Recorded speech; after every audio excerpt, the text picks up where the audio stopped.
As a kid, all he ever wanted to do one day was play for his country. He did just that and became a real Colombian hero. He was one of the best defenders in the world. But after scoring a goal in the 1994 World Cup in the USA, he went back home and met with a hail of bullets. This is the story of Andrés Escobar, Colombia's much-loved number 2. Before we get into the sad and frankly unbelievable tale, let's just get one thing straight. Football, soccer, football, which is it? We've already used both terms. Much of the world gets peeved when they hear Americans say soccer, but those people should hold back with their complaining. The USA did not invent the word soccer. The British did. It comes from association football. The English first called it a sock, and then a soccer, and then soccer. The words got nothing at all to do with the so-called American ignorance and arrogance. We hope that clears some things up. Andrés Escobar, the gentleman of football, the man who has gone down in history not just as an amazing football player, but the guy that scored the deadly goal. He cut his teeth like most football players playing on the streets, putting down 2 jackets for goalposts on each side and going at it for hours on end with a bunch of other kids. But Andrés was special, and that soon came to the attention of scouts. When he was coming up as a player, people outside of Colombia rarely heard anything about the country if it wasn't about drugs or violence, headed by a man who would become famous, one Pablo Escobar. Andrés and he weren't related, but they'd meet one day. Pablo Escobar was also loved by many, mostly the people whose lives were a constant struggle in a country where wealth wasn't exactly distributed even close to evenly. Pablo actually built the football pitches where many future stars started playing. What's quite amazing is that he actually owned the country's best team, Atlético Nacional. Sure, he loved the game, and he supported it in many positive ways, but he also used that team to launder untold amounts of drug money. Other cartels following Escobar bought their own teams too. Football and crime weren't too different from one another, a matter of importance for today's show. Now we come back to the other Escobar. Andrés started his professional career with Pablo's team, Atlético Nacional. He then went to play in Switzerland and later returned to his home country to play for Nacional again.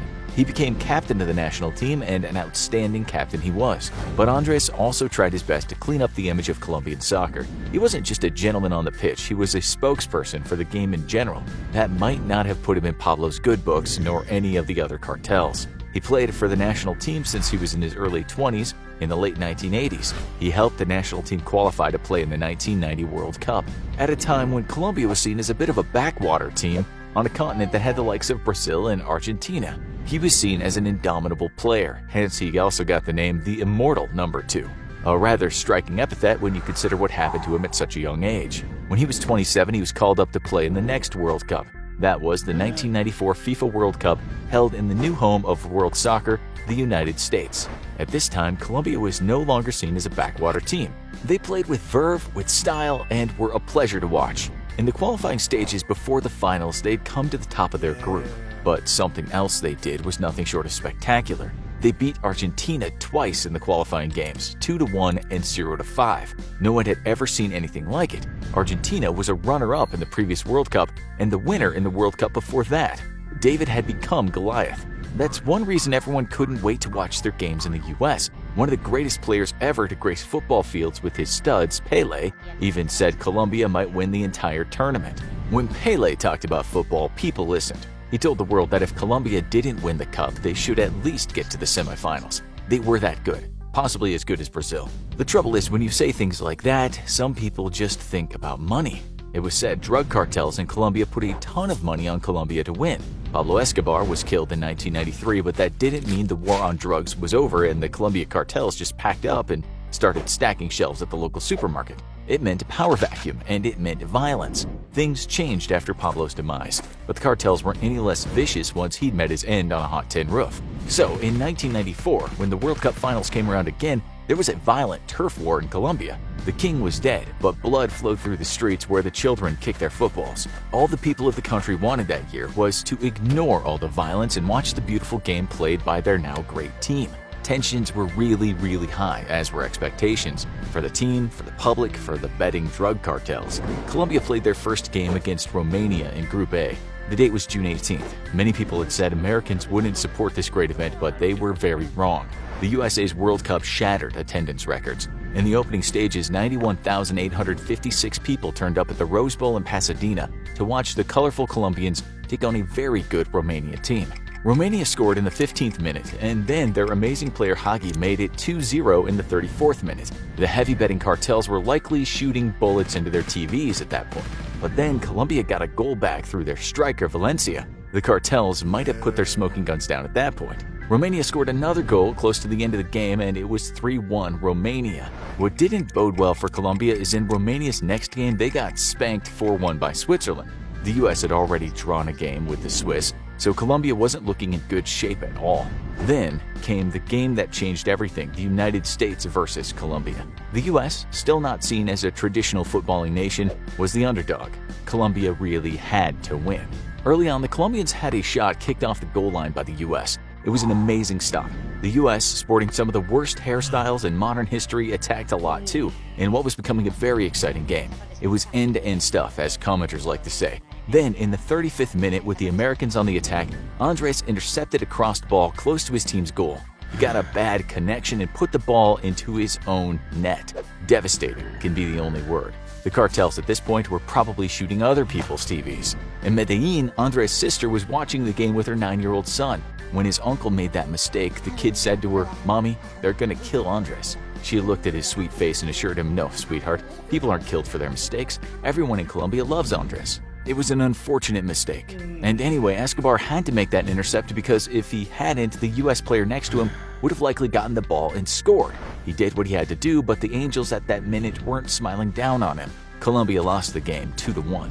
They won their final game against Switzerland 2-0, but with only 3 points, they came bottom of their group and didn't qualify for the rest of the tournament. An entire nation was in a state of utter despair. This was supposed to be their year. When he arrived back in Colombia, Andres tried to placate the people of the nation when he wrote an article in the country's Bogotá's El Tiempo newspaper. He wrote some wise words, saying, "Life doesn't end here. We have to go on. Life cannot end here.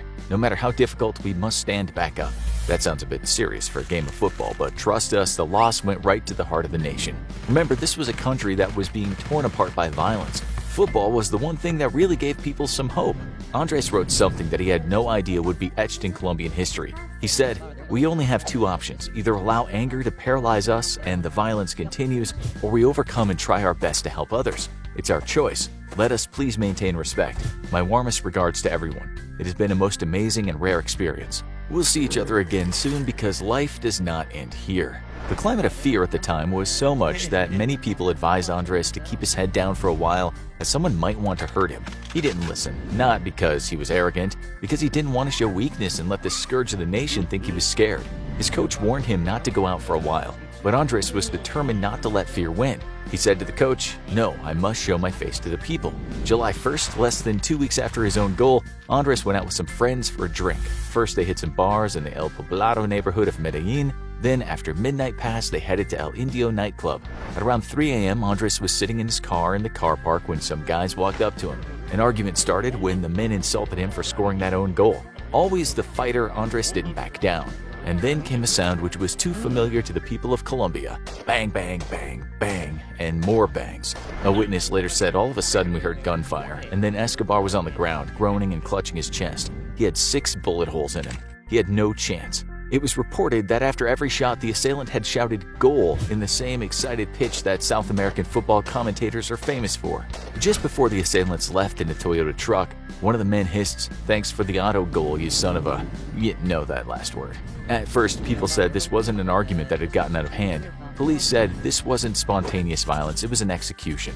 After that, all the players on the team had to walk around with bodyguards. The coach, having done his crying, said, much to our disgrace, Andres will go down in posterity as the symbol of the internecine violence that remains the country's greatest challenge. Colombia mourned. The world pitied the people of that country for having to put up with this. The World Cup, for a brief moment, stopped and held a minute of silence for Andres. Later, 120,000 people attended his funeral. But who were the killers? Why did they do it? Could the cartels really be that brutal over football? Pablo Escobar, with respect for the game, would have spun in his grave on hearing his namesake had been murdered over his own goal. He might have had thousands killed, including hundreds of police and judges and politicians, but he loved football. He would have never sullied the great game with an innocent man's blood. The two Escobars actually met, which Andres wasn't exactly over the moon about. He once told his sister, "Maria, I don't want to go, but I have no choice." Then Pablo was dead. and a kind of anti-Escobar cartel came to power. These guys weren't so much in love with football, but in love with what they could gain from football. An expert of the cartel said the boss was dead, so everyone became their own boss. Pablo had prohibited kidnappings. He ran the underworld with complete order. Anything illegal, you asked for Pablo's permission. Now there was chaos. Even the Colombian coach knew this. He told the Guardian newspaper, "When Pablo Escobar died, the earth shook, and the wind cried, 'Pablo Escobar.' As of that moment, you had to be on guard at all times. You couldn't trust anyone. Even a policeman could be good or evil. In short, this was a bad time to score an own goal. No one could protect Andres. But what happened was also a bit of a mystery. The story says that brothers Pedro and Juan Gaon, former traffickers with Pablo Escobar who'd gone over to another cartel, had committed the crime. The story goes that they made a massive bet on the game and obviously lost. They paid a bodyguard, Humberto Castro Munoz, to kill Andres. The Gaon brothers had approached the prosecutor's office after the murder with $3 million in hand. They said, "Here, take the money, and don't say we did it. Blame it all on their bodyguard." The bodyguard then admitted he'd done it, and no one had told him to. Some people still believe this is true because the bodyguard only served 11 years in prison, a very short sentence for murdering one of the country's most cherished people. The Gaons never served a day in prison, even though they were almost certainly there that night. They were the ones with the power. A bodyguard would have not dared make such a decision on his own. Then there's another story. It goes that the Gaon brothers did get into an argument with Andres, but they hadn't planned to kill him in revenge for his own goal, and the fact that they lost money. Andres had simply returned insults, and those guys weren't the kind of people you insulted. That's what a former hitman for Pablo Escobar said happened. This guy, Jon Jairo Velasquez Vasquez, aka Popeye, killed over 300 people for Escobar. He later became a bit of a celebrity killer and then died in 2020 from cancer. But before he died, he said he knew exactly what had happened that night. He said it was a case of being in the wrong place at the wrong time. He explained, "Andres' mistake was talking back to those guys. The Gaon's egos were so inflated after taking down Pablo Escobar, they weren't going to allow someone to talk back. Not even Andres. It had nothing to do with betting. It was a fight, that's all." As Andres said right after the game, words that he had no idea were to become his closing speech to the world, "Life goes on, and people have to keep trying to be positive," which is exactly what the people of Colombia did. Sure, there are still drug cartels in the country and there's still drug-related violence, but it's nothing like the past. The problem, though, is that it's all still about the 3 C's. As long as there is consumption, much of it in the USA, there will always be a cocaine problem, and as long as it remains illegal, there will always be cartels. The money is just too good not to risk your life for. But football will outlive drug wars and violence. Andres Escobar understood that very well.